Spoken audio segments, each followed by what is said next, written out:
As Norfolk's self-appointed #1 cafe cycle reviewer and adventurer, why do I myself in the Peak District car park on a cold and damp February afternoon about to attempt to cycle up a big steep hill? Even more curiously, why is my eldest son Peter with me? Especially he's declared many times his hatred of cycling up hills due to making him ride up mountains on family holidays or boot camps, as they like to call them. The climb in question is Holme Moss, which was apparently used in the 2014 Tour de France and considered one of the toughest climbs in these parts. More importantly, it's on the Scratchoff Top 75 British Climb map that my sons thought would be funny to give me as a Christmas present. They knew once I opened it, I would be compelled to cycle up each one until the whole map was scratched off.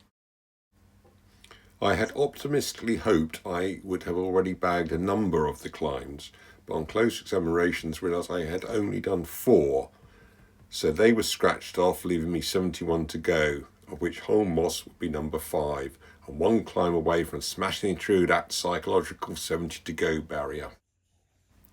I chose Holmemoss as it's the nearest climb to where Peter lives in Manchester, and so as co-conspirators from buying the map, he would feel obliged to join me.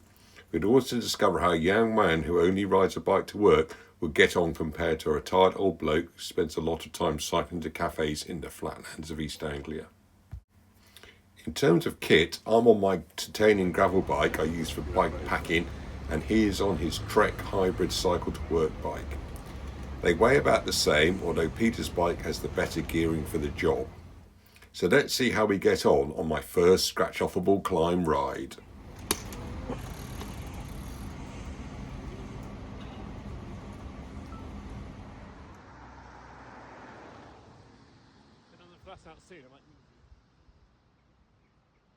After a short steep climb out of the village of Holmfirth, there's a long flat section before the ride starts proper at Holme and continues for about 2 miles, with the last mile being the particularly steep section.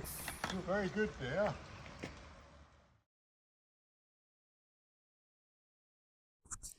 With important volleyball the next day, Peter decided it was safest to give the last mile a miss, as I pushed on regardless. To carry on. I can show you on the map if you're interested. Yeah. Last mile.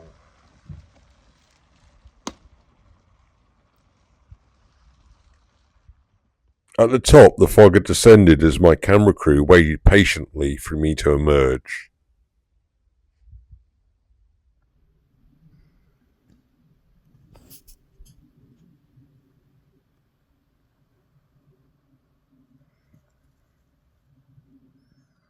Look at the views. As far as the eye can see.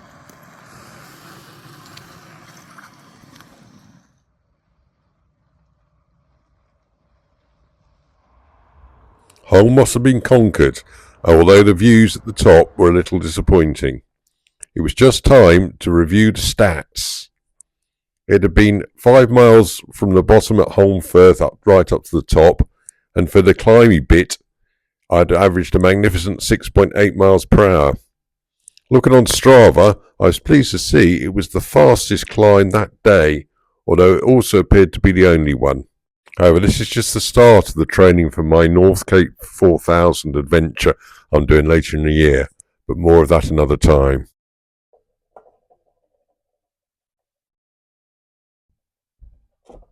Holmemoss, done.